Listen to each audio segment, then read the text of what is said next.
Hey guys, Joel Frank here, market analyst for YouTrading, and in today's video we're going to be taking a look at a technical indicator.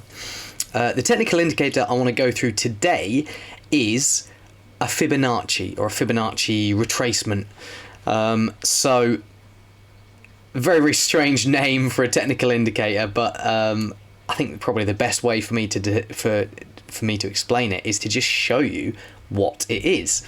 Now, I prefer to use this indicator for longer term time horizons, okay? So I've got the S&P 500 here, or a CFD of the S&P 500, and this is looking at pretty much the decline from the record high we hit right at the start of January to the annual lows that we hit in mid-June, okay? So what you do with the Fibonacci is you draw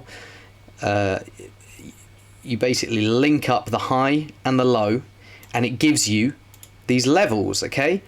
You've got 1 here at the high, you've got 0 here at the low, and then you can see you've got 0.236, 0.382, 0.5, 0.681, 0.786, and then back to the 1. Now,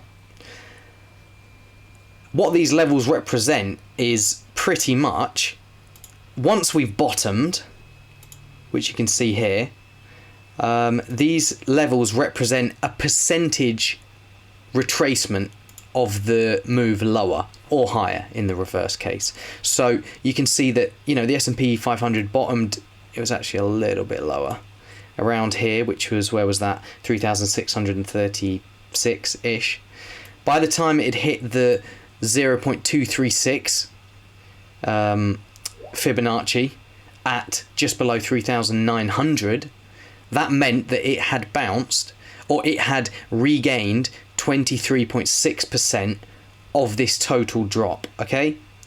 Now, these levels, don't ask me why, I don't know why, but these specific numbers, they seem a bit random, must be something to do with Fibonacci number sequencing or something, hence the name of the technical indicator, Fibonacci.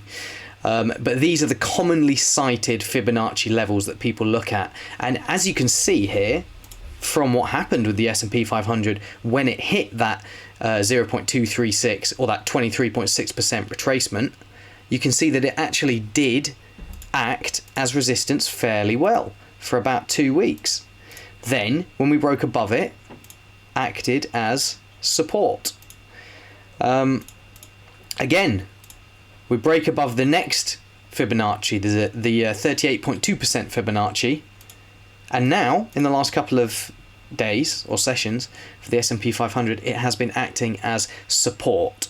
Okay, so, you know, as I said at the beginning of this video, I tend not to look at these Fibonacci's over short-term time horizons because it just creates too much noise in the market. But when you're talking about you know, the difference between a yearly high up here and a yearly low, they can be quite helpful, okay? They can act as another level of support or resistance to keep an eye on. So, you know, if stocks do continue to rally, I certainly will continue to monitor these Fibonacci levels that are on the chart currently drawn up, you know, and the bulls will be hoping that the next area we're going to go is above these late May highs here at 4,200 and towards a test of this 50% retracement of the worst point of the drop that we had this year, which is around, what is it, 4,227.